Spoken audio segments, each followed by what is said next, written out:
ప్రభువైన యేసుక్రీస్తు నామములో మీకు సమాధానం కలుగును గాక. షలోం. ఉదయకాల సమయంలో నిద్ర లేచిన వెంటనే దేని గురించి ఆలోచన చేస్తున్నారు? హృదయంలో ఏదైనా ఒక కలవరం ఉందా? ఒక భయం మీలో ఉందా? ఏదైనా ఒక సమస్య మిమ్మల్ని వెంటాడుతుందా? ఉదయం లేచిన తర్వాత ప్రార్థన చేయలేనటువంటి స్థితిలో మీరు ఉన్నారా?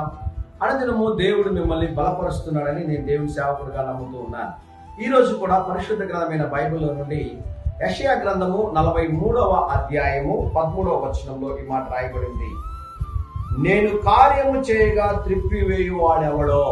గమనించండి, దేవుడు నీ జీవితంలో ఒక కార్యము చేయాలని ప్రారంభిస్తే దానిని అడ్డుకునేవారు, ఆ కార్యము జరగకుండా ఆపేటటువంటి వారు, దాన్ని త్రిప్పివేయవారు ఎవరు కూడా లేరు, ఉండలేరు అని దేవుని సేవకుడుగా నేను ఇక్కడ తెలియజేస్తా ఉన్నాను. గమనించండి, దేవుడు నీ జీవితంలో ఒక ఆశీర్వాదకరమైన కార్యము చేయాలి అనుకుంటే దానిని ఎవరు కూడా ఆపలేరు, అడ్డుకోలేరని మరొకసారి నేను రూఢిగా మీకు తెలియజేస్తా ఉన్నాను. ఏ కార్యం జరగాలనుకుంటా ఉన్నారు?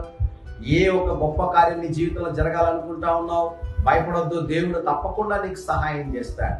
ఒకసారి ఒక సహోదరుడు నాకు కాల్ చేసి, పిహెచ్డిలో కంప్యూటర్ సైన్స్ సీట్ నాకు వచ్చిందండి, ఆ సీట్ నాకు రాకుండా చాలా మంది రాజకీయ నాయకులు ప్రయత్నం చేస్తా ఉన్నారు, ఆ డిపార్ట్మెంట్ లో ఉన్న వారు ప్రయత్నం చేస్తున్నారంటే నీ దేవుడు నీకు సహాయం చేస్తాడు, ధైర్యంగా మీరు వెళ్ళండి బ్రదర్ అన్నాను. అనేక మంది ప్రయత్నాలు చేశారు, కానీ దేవుడు కార్యం చేసిన తర్వాత దాన్ని ఎవరు అడ్డుకోలేరు కదండి. అద్భుతంగా బ్రదర్ కి కంప్యూటర్ సైన్సెస్ లో మరి పిహెచ్డి సీట్ రావడం జరిగింది. అద్భుతంగా కోర్సు కంప్లీట్ చేయడానికి కూడా దేవుడు కృప చూపించాడు. నీ జీవితంలో కూడా ఒక గొప్ప కార్యం జరగాలని నువ్వు కోరుకుంటా ఉన్నావా? నువ్వు ఆశిస్తా ఉన్నావా?